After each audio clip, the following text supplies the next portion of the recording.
Hello friends, welcome to VV trends. Rice எல்லாம் எதுவும் சாப்பிடாம வெயிட் லாஸ் பண்ணணும்னு நினச்சா இந்த ரெசிபி நீங்கள் கண்டிப்பாக பாருங்கள். இது ஒரு வெயிட் லாஸ் ரெசிபி, கம்பு தோசை வித் கேரட் சட்னி எப்படி செய்கிறதுன்னு பார்க்கலாங்க. ஃபஸ்ட்டு கம்பு தோசை எப்படி செய்கிறதுன்னு பார்க்கலாம். அதுக்கு முழு கம்பு எடுத்திருக்கேன். இது பஜ்ரான்னு சொல்லுவாங்க. அந்த கம்பு ஒரு 2 கப் எடுத்திருக்கேன். இதை நம்ம தனியாக ஊற வைக்கணும். கம்பு தனியாக, உளுத்தம்பருப்பு தனியாக ஊற வைக்க போகிறோம். 2 கப் எடுத்து ஊற வச்சுட்டு இன்னொரு பவுலில் அரை கப் உளுத்தம்பருப்பு அதையும் ஊற வைக்கிறோம். இந்த உளுத்தம்பருப்பு கூட நம்ம வெந்தயமும் சேர்க்க போகிறோங்க. இப்போது இந்த உளுத்தம்பருப்பில் நல்லா க்ளீனான வாட்டர் போட்டு நல்லா ரெண்டுமே தனித்தனியாக வாஷ் பண்ணி எடுத்துக்கிறேன். இந்த உளுத்தம்பருப்பு கூட ஒரே ஒரு டேபிள் ஸ்பூன் வெந்தயமும் சேர்த்துக்கிறேங்க. இப்போ 3 மணி நேரம் ஊறட்டும்.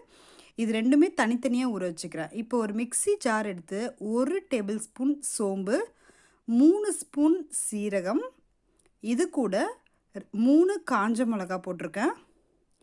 இப்போ காரம் நீங்கள் அட்ஜஸ்ட் பண்ணிக்கலாம் அதுக்கேற்ற மாதிரி. இஞ்சி ஒரே ஒரு டேபிள் ஸ்பூன் சின்னதாக கட் பண்ணி ஒரு சின்ன பீஸ் போட்டிருக்கேன். இது கூட நம்ம பெருங்காயம், நல்லா சீக்கிரமாக டைஜஸ்ட் ஆகிறதுக்காக பெருங்காயம் ஒரு பிஞ்சு. இதை போட்டுட்டு ஃபஸ்ட்டு கொஞ்சமாக தண்ணி ஊற்றி நம்ம இது நல்லா ஒரு கிரைண்ட் பண்ணி வச்சுக்கலாம், ஒரு பேஸ்ட் மாதிரி. இது கூட நம்ம ஊற வச்ச கம்பு 3 மணி நேரம் நல்லா ஊறிடுச்சு இந்த கம்பு.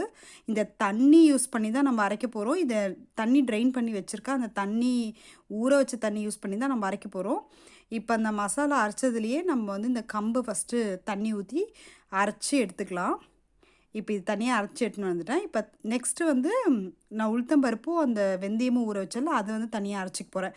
நான் மிக்ஸி ஜாரில் அரைக்கிறதுனால உங்களுக்கு கம்பும் உளுத்தம்பருப்பும் ஒன்றா போட்டால் சரியாக அரையாது. அதனால் நான் தனித்தனியாக அரைச்சி எடுத்துக்கிறேன். இப்போ இது எல்லாமே ஒன்றா போட்டு மிக்ஸ் பண்ணிக்கலாம். இப்போ ஒரு வேளை நீங்கள் மிக்ஸி ஜார் தண்ணி கொஞ்சம் கழுவி ஊற்றிக்கோங்க. இப்போது நீங்கள் உடனே யூஸ் பண்ணுறீங்க இந்த மாவு அப்படின்னா நீங்கள் உப்பு போட்டுக்கலாம். நான் உடனே யூஸ் பண்ண போகிறேன். இல்லை நீங்கள் அது நாளைக்கு இன்னொரு நாள் அது மாதிரி யூஸ் பண்ண போகிறீங்கன்னா உப்பு இப்போ சேர்க்க வேணாம். உப்பு அப்புறமா சேர்த்துக்கோங்க. இப்போது நீங்கள் அந்த ஊற வச்ச தண்ணி ஊற்றி அரைக்கிறதுனால உங்களுக்கு சீக்கிரமாக புளிக்கும். இன்னொன்று அது ரொம்ப ஹெல்த்தும் கூட. இப்போது இதே ரெசிபி நீங்கள் ரைஸ் யூஸ் பண்ணியும் செய்யலாங்க.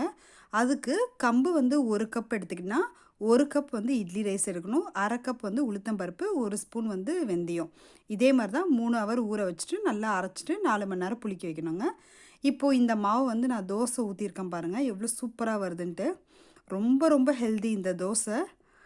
இப்போது இது லைட்டாக மூடி வச்சு நீங்கள் சுடுங்க. ஏன்னா அந்த ஒயிட்டாக இருக்குது பார்த்தீங்களா, அந்த மாதிரிலாம் வராது அது மாதிரி சுட்டா.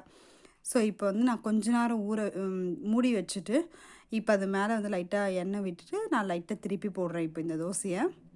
இது நீங்கள் ரைஸ் இல்லாமல் நீங்கள் டயட் இருக்கீங்க அப்படின்னா இந்த ரெசிபி பெஸ்ட் ஆப்ஷன். இது ரொம்ப நல்லாயிருக்குங்க இந்த தோசை. அவ்வளோதான், கம்பு தோசை நம்மளுக்கு ரெடி ஆகிடுச்சு. இப்போது இதுக்கு ஒரு சூப்பரான சைட் டிஷ் கேரட் சட்னி எப்படி செய்கிறதுன்னு பார்க்கலாங்க. அதுக்கு ஒரு பேன் ஹீட் பண்ணிவிட்டு 2 டேபிள் ஸ்பூன் ஆயில் விட்டுக்கலாம்.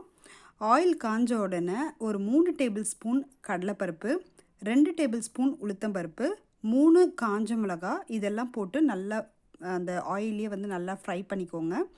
நீங்கள் காரம் 3 காஞ்ச மிளகா கரெக்டாக இருக்கும். நீங்கள் ஒரு வேளை காரம் கம்மியாக இருக்கும் அப்படின்னு ஃபீல் பண்ணிங்கன்னா இன்னொன்று போட்டுக்கோங்க. இது ஓரளவு கொஞ்சம் காரமாக இருக்கும். அது கூட ஒரே ஒரு ஆனியன் சாப் பண்ணி போட்டிருக்கேன். இப்போ அதையும் போட்டு அது கூட வதக்கிக்கலாம். இப்போ ஆனியன் நல்லா வதங்கினோடனே நான் தக்காளி ஒரே ஒன்று சாப் பண்ணி போட்டிருக்கேன். தக்காளி கம்ப்ளீட்லி ஆப்ஷனல், ஆனால் அது போட்டால் கொஞ்சம் நல்லா டேஸ்ட்டாக இருக்கும், அதனால் நான் போட்டிருக்கேன். இது கூட 2 கேரட் சின்ன சின்னதாக கட் பண்ணி போட்டிருக்கேங்க. இப்போ அந்த கேரட் போட்ட உடனே நீங்கள் நல்லா வதக்கணும், அப்போ தான் நல்லாயிருக்கும் சட்னி. இல்லைனா அந்த பச்சை வாசனை நல்லா இருக்காது. ஸோ கேரட் போட்டுட்டு ஒரு 5 மினிட்ஸாவது நல்லா அந்த ஆயிலில் நல்லா வதங்கட்டும். இப்போ அது நல்லா வதக்கிடலாம். இந்த ஆனியன் தக்காளி எல்லாம் வதக்கிட்டோடனே கொஞ்சமாக ஒரு சின்ன சைஸ் புளியும் கொஞ்சமாக தேங்காயும் ஆட் பண்ணியிருக்காங்க. தேங்காய் ஒரு சின்னதாக கொஞ்சமாக ஆட் பண்ணால் போதும். இப்போது இது சீக்கிரமாக வதங்கிறதுக்காக கொஞ்சமாக உப்பு இது எல்லாமே போட்டுட்டு நல்லா ஃப்ரை பண்ணிக்கலாம். இப்போ ஆற வச்சுக்கலாம். இப்போ இது நல்லா கம்ப்ளீட்டாக ஒரு பிளேட்டில் ட்ரான்ஸ்ஃபர் பண்ணிட்டு நல்லா ஆற வச்சுட்டு கொஞ்சமாக தண்ணி ஊற்றி நல்லா கிரைண்ட் பண்ணி எடுத்துக்கோங்க.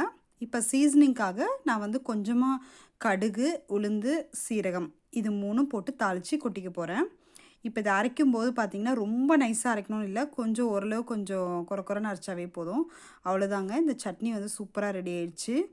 கம்பு தோசை கூட இந்த கேரட் சட்னி எக்ஸலண்ட் காம்பினேஷன். இதுக்கு கண்டிப்பாக நீங்கள் வந்து ரொம்ப லைக் பண்ணுவீங்க. இந்த காம்பினேஷன் ட்ரை பண்ணுங்கள். கம்பு வந்து டயபிட்டிஸ் பேஷண்ட்ஸ்க்கு வெயிட் லாஸ் பண்ணணும்னு நினைக்கிறவங்களுக்குலாம் ரொம்ப நல்லது.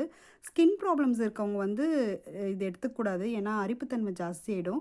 இந்த கம்பு எடுத்துக்கிறதுனால நீங்கள் வந்து கொஞ்சம் மோர், இளநீர் அந்த மாதிரி சாப்பிட்டா நல்லது. இந்த வீடியோ உங்களுக்கு பிடிச்சிருக்கும்னு நினைக்கிறேன். இந்த வீடியோ பிடிச்சிருந்தா மறக்காமல் விவி ட்ரெண்ட்ஸ் சேனலுக்கு சப்ஸ்கிரைப் பண்ணுங்கள். ஃபேஸ்புக்லேயும் போயிட்டு விசிட் பண்ணுங்கள். தேங்க்ஸ் ஃபார் வாட்சிங்.